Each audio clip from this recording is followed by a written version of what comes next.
listener production. Hi, Sasha Barbagat with you. Welcome to The Briefing. This week, Senior Government Minister Bill Shorten argued that if people want to protest, they should have to get a permit first. It's the latest in a series of moves by politicians to limit activism in this country. What we do see is that when there is a permit system, it sets up this kind of power imbalance that means that actually you're less likely to have a productive conversation between organisers and police because police can always hold it over organisers. So, are permits to protest a sensible public safety measure, or one small step in a slow retreat from democracy we're seeing here and in other Western democracies? That's coming up in the second half of this episode. First, though, let's get into the headlines with Chris Spiru. It's Tuesday, October 8.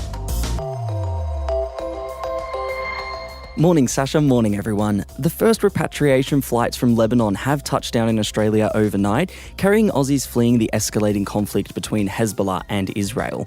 350 people were on board the Qantas flight, which landed in Sydney at around 7:30 last night. Excited family members waited at the arrival halls to greet their loved ones, this woman telling the ABC she had no idea how valuable her Australian passport was until today. Thank you very much, Australia.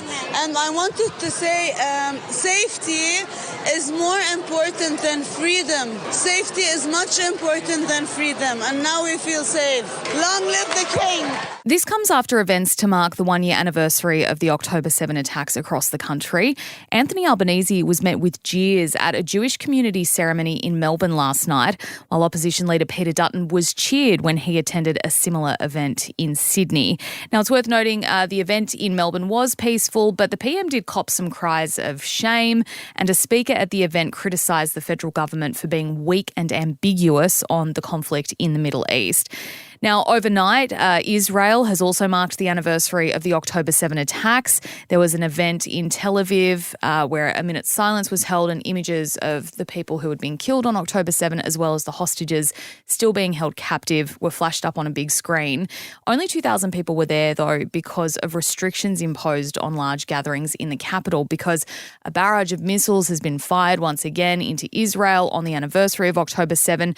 Fresh attacks have also been launched by Israel. Hamas and Hezbollah, they've all launched these attacks on October 7. So, yeah, it's still extremely contentious in the Middle East and this conflict isn't going anywhere. We did also hear from Joe Biden, the US president, who issued a statement saying that we will not stop working to achieve a ceasefire deal in Gaza that brings the hostages home, allows for a surge in humanitarian aid to ease the suffering on the ground, assures Israel's security and ends this war.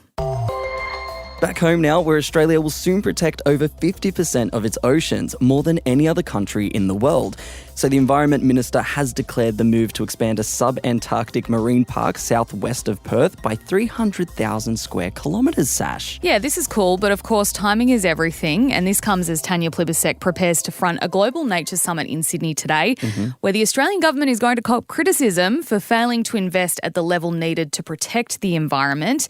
An alliance of environmental groups has largely welcomed the news, but say some areas that are important to albatross, penguins, seals and fish has not been given the sanctuary level protection scientists had recommended. Now, this area, this marine park, I was reading a little bit about it. It's about 1,700 kilometres from Antarctica, as we heard, southwest of Perth.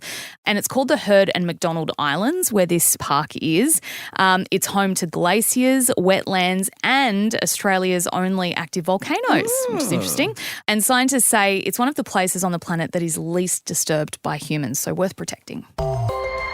Moving on to US politics, Kamala Harris has launched a media blitz amid polls suggesting she's not cutting through with the American people.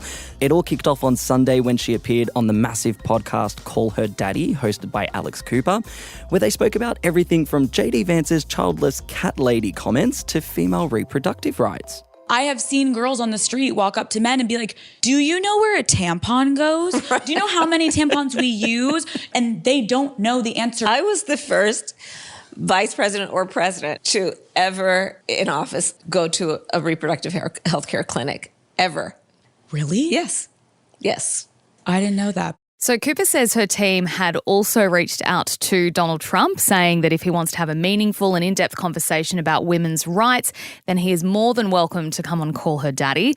Now, this all comes as a polling project shows the share of Americans hearing anything at all about Harris has dropped each week since her debate with Donald Trump. So essentially that she's cutting through less with the American people. And the tone that voters are using to describe what they've heard about her has grown more negative. So the Democratic nominee has a very busy week ahead. We said it's a media blitz. We're not lying. She's going on 60 Minutes, The View, The Late Show with Stephen Colbert, and The Howard Stern Show. Yeah, and it's interesting that she's choosing podcasting, well, her team's choosing podcasting for her amid all these teleprompter claims. You know, Trump's camp is running this very strong campaign that Kamala Harris can't speak off the cuff, that she's not good at interviews. And there's a lot of criticisms around her not being able to bring things back to policy. Right. So a lot of the times Republicans are saying, oh, she'll speak in poetry and beautiful sentiments, but she'll never cut through to policy. So it'll be interesting to see how she goes on 60 Minutes, which is a more serious news product. Obviously, The View and The Late Shows are a bit lighter, but yeah, watch this space. And just a week on from the Crumbl Cookie debacle, a massive announcement from the viral company.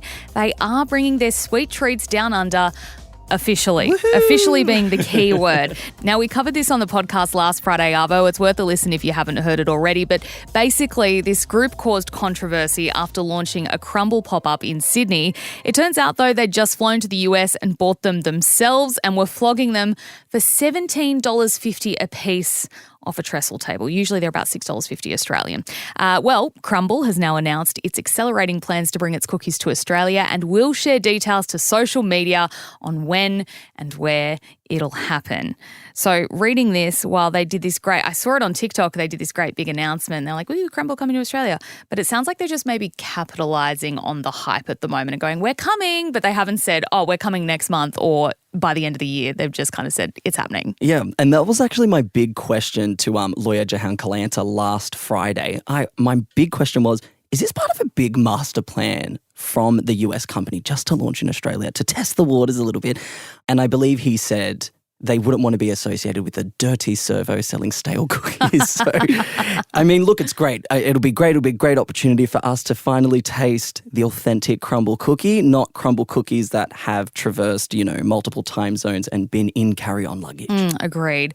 Well, there you go. You can get your Crumbl. But when, we don't know yet. Hopefully soon. Chris, thanks so much for joining us for the headlines today. Next up, it's our deep dive looking at protesting in this country and whether a permit system is a good idea or not.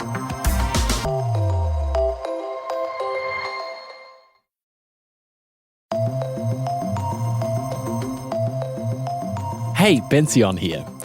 How do you feel about street protest right now? Thousands of people have taken to the streets calling for a ceasefire in the Middle East surrounding yesterday's anniversary of the Hamas October 7 terrorist attack.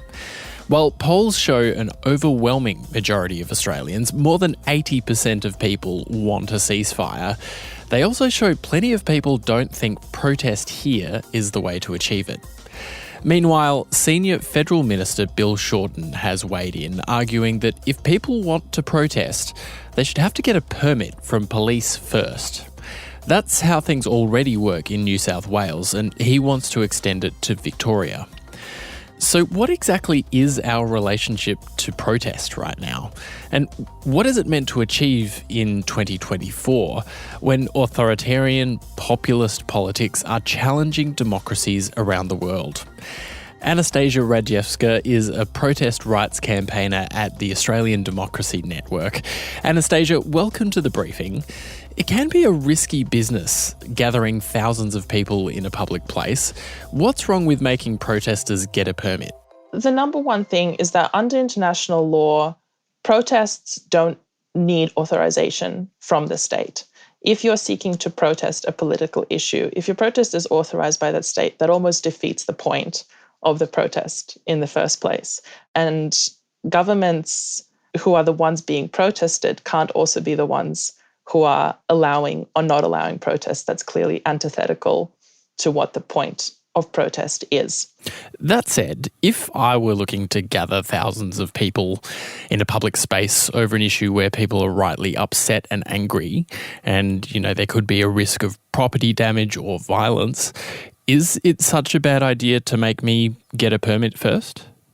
I think that question is a question of what kind of spaces for conversation we have between organisers and authorities. And we've seen that in Victoria, where there isn't a permit system, the weekly protests have gone ahead pretty peacefully for, 52 weeks now. So clearly a permit system is not a requirement for having a well-managed protest. And in fact, what we do see is that when there is a permit system, it sets up this kind of power imbalance that means that actually you're less likely to have a productive conversation between organisers and police, because police can always hold it over organisers. I will take you to court. I will cost you legal fees. I will intimidate the community that you're seeking to organize. And that's not the foundation of a constructive relationship over, the negotiation of use of public space. Protesters have been calling for a ceasefire every weekend in Sydney and Melbourne for almost a year now, as you mentioned. What have those protests achieved? I can't speak to the actual political impact of the protests on the issue itself. Our questions are more about the exercise of community power generally. And I would say on that aspect, I think it has really reinforced for people the fact that we do live in a society where that kind of conversation is allowed, and not only allowed, but, ideally encouraged. I think that that's a really important message that the continued capacity of these protests to take place sends to Australians, that, we do live in a democracy and we do have the space for that kind of public conversation. So I think that these protests have achieved a real reinvigoration in that sense of having a community that is politically active. We always talk about the disengagement of voters from democracy. We talk about people not believing in democracy. I think the fact that people have continued to come out is a really strong testament to people still feeling that they have a right to participate politically and that their voices do matter in the system that we live in. So although we have had these protests each week for a year now, there has been a real rise in authoritarian populist politics, certainly in Europe and the US, and there is a discernible backlash to protest in general in Australia, certainly at some parts of the political level. Do you worry that this bit of democracy, the protest part, is in recession? Yes, I'm concerned about the restriction of protest in Australia, particularly over the last 20 years. We've seen 49 anti-protest laws introduced, and the lobbying for a lot of those laws has come from corporate actors against whose interests protests have taken place. So we see a real contestation over, whether we value democratic space or whether we value continued corporate profits. And the landscape of protest in Australia has definitely been shaped by the interests of those who want to continue ignoring the community in certain ways, right? It's always in your interest to restrict protest if the community is saying one thing, but you're doing another thing. And unfortunately, we're seeing that divide widen between what the community wants and what the government does. Protest is a really important valve for the expression of that. So it's no wonder that it is unfortunately being continually restricted. We're talking now about protests that a lot of people in the community might support on a principle basis, like anti-war or pro-climate change action. But protests can also be quite ugly. There's been anti-COVID protest, anti-trans protests. Would a permit system being enforced on the flip side make those types of rallies that cause people a lot of distress less likely? I think that people who want to engage in protests that is actually physically violent or involves hate speech are not going to be notifying the police of their protest anyway. I don't think that's the demographic that would be engaging with the police in that constructive way. I also think that, Australian police have plenty of powers to address protests like that. We have quite strong hate speech laws.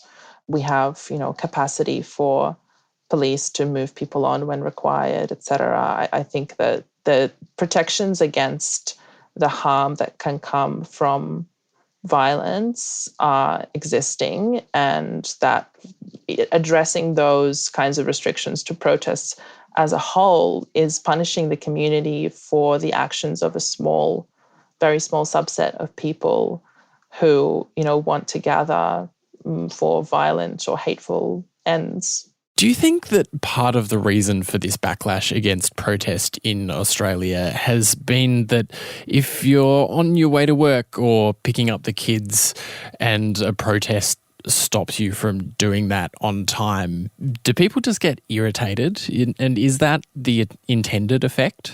I think that experience might be part of it, but I think that it's also whipped up into a frenzy by the way that protest is reported in a lot of media and the way that it's spoken about by governments. I think that our use of public space, public space is used for a lot of different things. There's fun runs that shut down the city, there's street fairs, there's all kinds of things, traffic accidents that might slow one down from getting to work. I think the exercise of democracy is one of the better reasons for, a commute to be disrupted.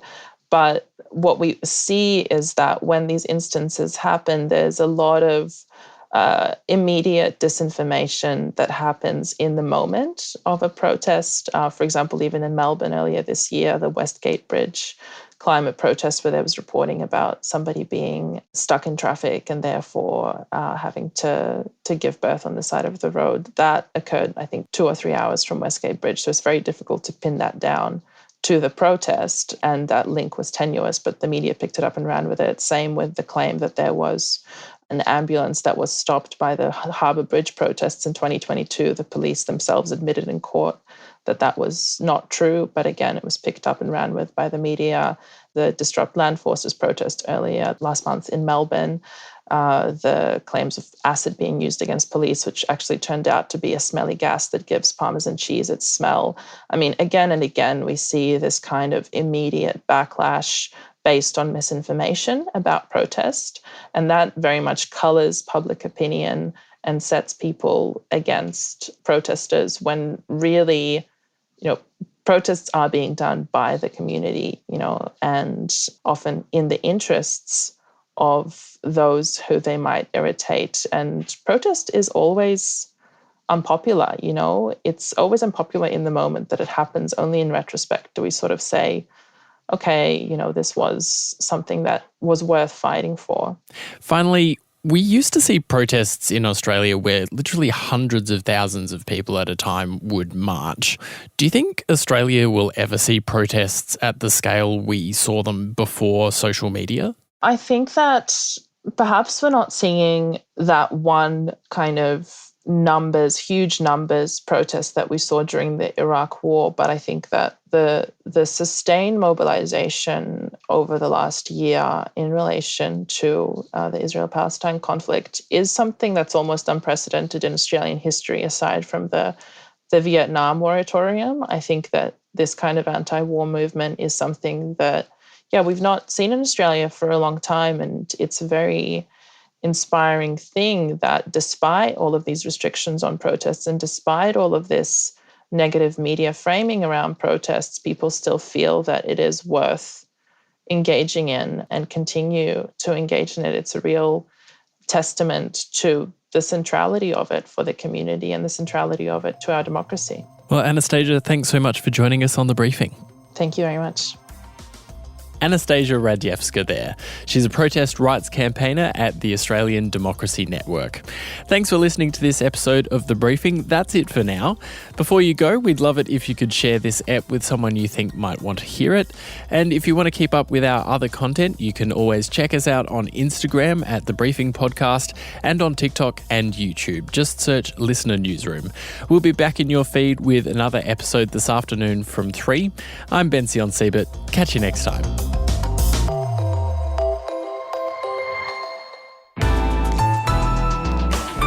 listener.